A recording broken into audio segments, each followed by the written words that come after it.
All right, this is the 2019 Ram 2500 HD. I'm actually gonna have to double check that. Is this 2020 or 2019? Anyway, this has the 6.7 liter Cummins Turbo diesel. I'm not sure on the horsepower, but it's around 860 torque. This is the version rated for the 3/4 tons. There is a high output version now that gets up to 1,000 foot-pounds of torque and a little over 400 horsepower. This one's in the, I believe, 385 horsepower range, and then the 860 torque.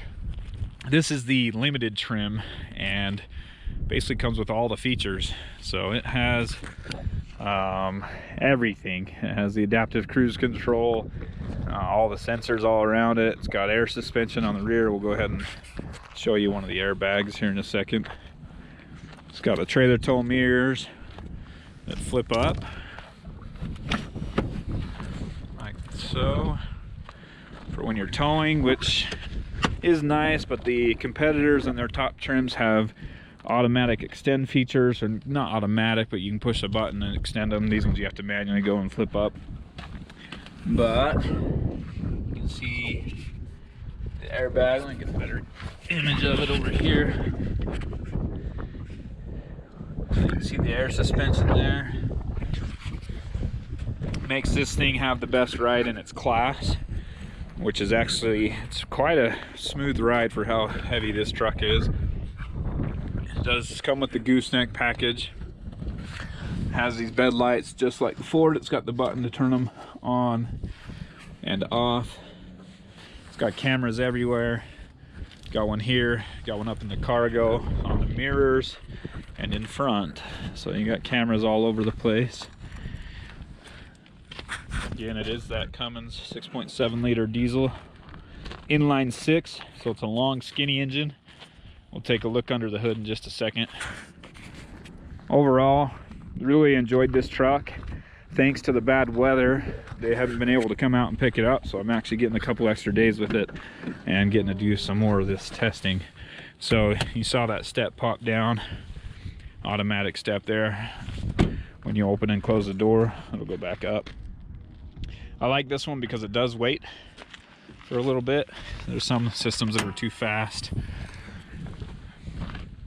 And there you go, there's the engine bay. So if you compare this to the Ford with the Power Stroke, or the Chevy or GMC with the Duramax, there's a lot more space in here. Makes it a little easier to work on the engine or whatever if you need to. And it is a very long engine, being an inline 6 with how big it is. So if we come around to this side, you actually have a pretty big hump here in the passenger well, to accommodate for the engine and transmission. With the engine being so long, it kind of pushes all that back. It's not comfortable. They could make a flat surface somewhere in here so it's easy to rest your foot on, but with that angle, it's not easy to rest your foot. Let's go ahead and climb in on this side. So this is, as with the Ram 1500, the most luxurious truck in the class. It has the most soft touch features, real wood trim here. There's hardly any plastic. There's just a little bit of plastic around, but overall this thing is just decked out very nice. It doesn't have a panoramic sunroof like the Ford does. Just gets you that little one. I actually prefer not to have one at all. It is nice with the open air feel of the Ford. Very Honda-esque down here with all the storage options.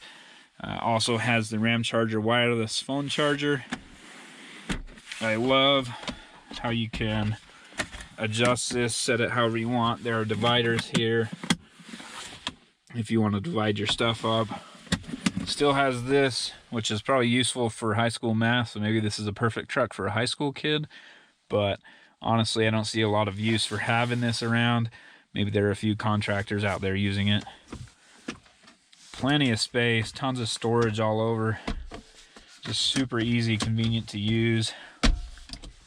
Got extra storage in there. USB charging ports, power, and it'll connect to the infotainment system as well. There's USB-C, regular USB types there. Of course, four-wheel drive. We'll get into that in a little bit. and the elephant in the room here, the 12-inch screen. So on this screen, you can split it. Actually, let me jump on the other side and we'll get into that. But we'll go look at the back first, and then we'll jump into the other side. So this is the limited trim. You get a lot of these nice stitching features. It has this Harman Kardon 19 speaker sound system.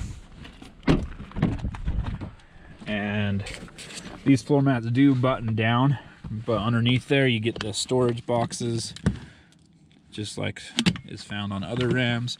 And you kind of need those because underneath here, if I undo the snap, you don't have any storage space. You have a subwoofer and some other electronics for the radio under there. So not much room underneath there. There's still a little bit of storage back behind. Maybe your toe straps and a couple of shackles or something will fit under there. I really love the lighting in this truck. Plenty of lighting to go around, but with the size of this cab, it looks pretty big, and it actually is, but the Ford and Chevy are both bigger. So climbing in here, I have plenty of room. I'm 5'10", so there's still plenty of room in here for most people, but the Ford and Chevy are just that much bigger. I put car seats in both the Ford and the Chevy, and I can still climb in easily between the car seat and the back of the passenger seat. Power ports, heated seats back here, of course the vents. Power window slides to the left there, to the passenger side. So the child buckle seats, I don't know what that's called, they seat anchors, child seat anchors. On the Chevy, they were the best. They had a metal plate back here on all three of them, so when you're buckling, anchoring down a child seat, you typically would run, say I was putting it in this seat, you run that top anchor through here and connect it to here. Well, Chevy has a metal piece there, you just hook it on. It's a lot easier to latch. Not that any truck is real easy to do that with. SUVs and cars are obviously easier. This one did come with the Gooseneck package as well. We did tow Gooseneck with it, and it did excellent. We'll take a look at that real quick.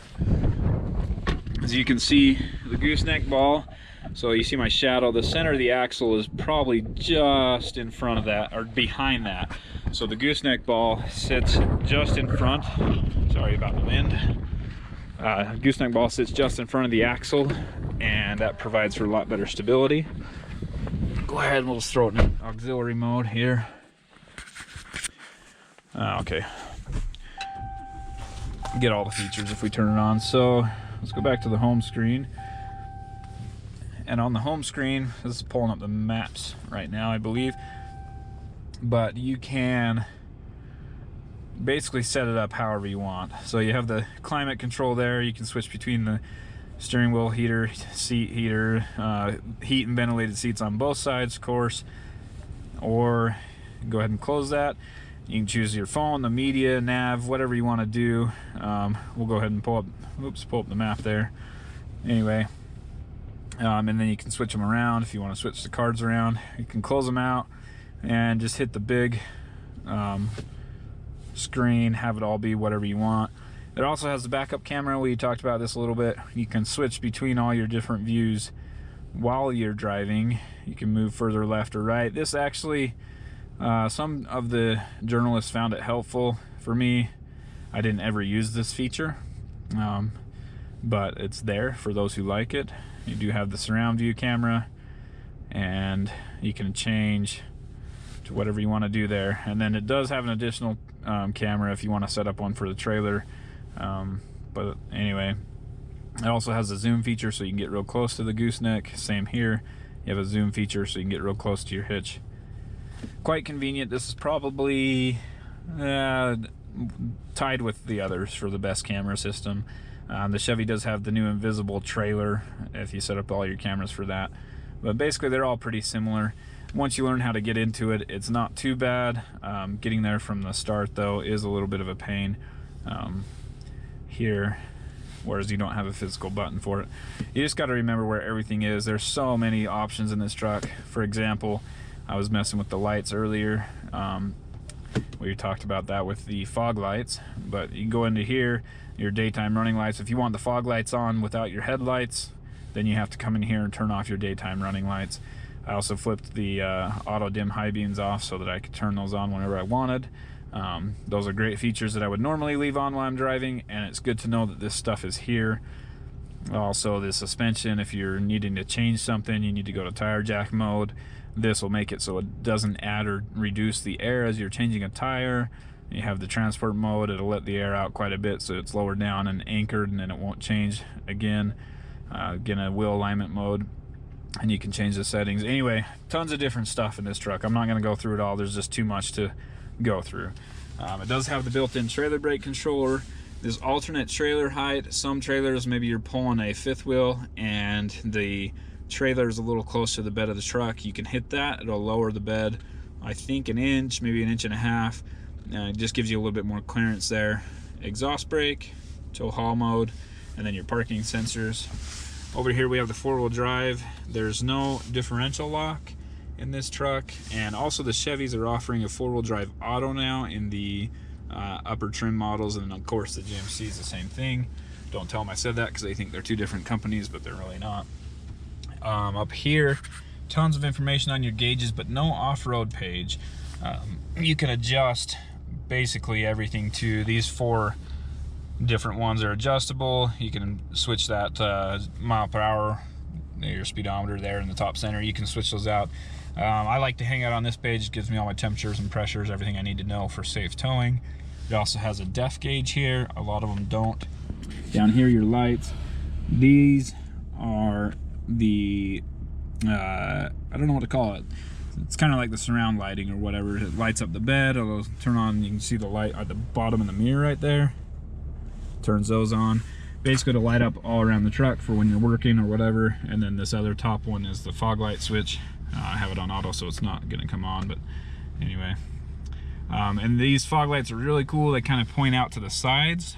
And so if you don't turn them on, as you turn the steering wheel, they'll pop on.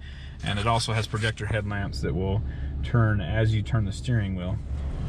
And I wanted to show you those lights that pop on and off. So those are actually the fog lights, and you can, in this truck, have only your fog lights on without the daytime running lights or the headlights. But to get there, you've got to come down into the screen and grab the lights right here, and then turn off the daytime running lights right here. If you have them on, then it's like your low beams are on, and so you have your fog lights on, but then the low beams are on as well. So in order to just have only the fog lights on, you've got to go there and turn that off. I believe that's about everything here in the interior. There's just so many different things, so much to cover here. Of course, all your steering wheel controls. Fiat Chrysler has the best radio system, in my opinion, when it works. I haven't had any problems for a while. I did have a Jeep that had a problem, but for the most part it works great. On the left hand side, you can change sources. You can cycle through stations one at a time.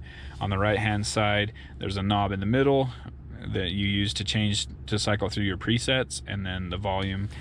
Just probably the best system in my opinion. Of course, the mirrors fold at the push of a button.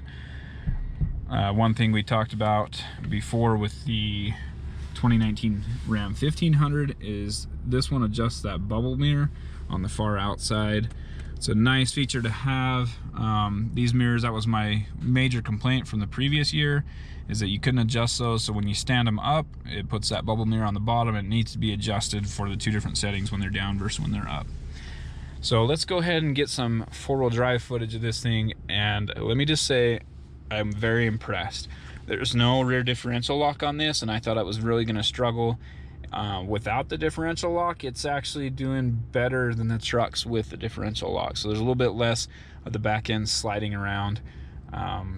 Overall, I think Jeep has been sharing some of their technology with Ram on this, because I find this very similar to the Jeeps. You use kind of, they call it the brake lock differential or whatever, where it puts the brakes on the spinning wheel. And in Jeeps, that system is phenomenal. In Chevys, it does okay, but they have the rear differential lock. And of course your center differential locks whenever you're in 4 high or 4 low, so you have a lot of traction there. And same with Ford, they have a rear diff lock and then the center diff locks, or there is no center differential when you're in 4 high and 4 low. So this truck, again, it surprised me. We'll go set up some camera shots. Let me go climb this little hill real quick, and then we'll set up outside on a different hill. So we are in 4 low already. This could be done in 4 high. With the brake lock differentials, it's a little bit better in 4 low. So you can see how rutted out this is, and you'll get some slippage. Let's see, right here it's fine. It'll start to slip here in just a second. So right there, we're kind of up on 2 wheels and slipping, and then the brake goes on and totally grabs it, no problem. And then when it gets across the other way, we'll slip, the brakes will come on, and no problem. All right, so let's go check out the other spot and I'll get you some good exterior shots. So I'm actually gonna climb this hill one more time. I'll try and hold the camera steady, but we can pull up these cameras, flip on the forward cameras. We're driving up. You can do the close view or the far view there. These cameras are good, but it's hard to tell depth perception. So, I mean, you can see it's tore out right there, and as I drive up it, you'll notice that I'm lifting the wheel through that section. But in this camera view and this camera view, you can't tell how deep that really is. You can't tell if you're gonna maybe scrape a side step or a bumper on any of this stuff. You can feel the truck rocking side to side there. It is nice to have for sure. You can see where the obstacles are as you get close to them. Got this big rock here on the left, and we just barely clear it without smashing. So we'll go ahead, show you the outside views.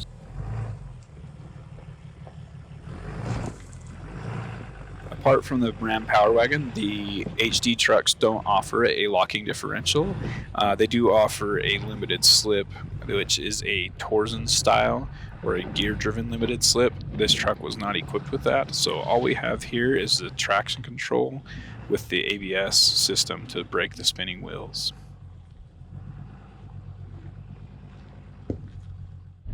Alright, so one other thing to show you here is something I found the Nissan Armada needed, but it will detect when your axles are in a high articulation setting or system or whatever, right there, and it disables it. And then when it gets back to a normal ride height, it'll go ahead and say normal ride height achieved. So there you go.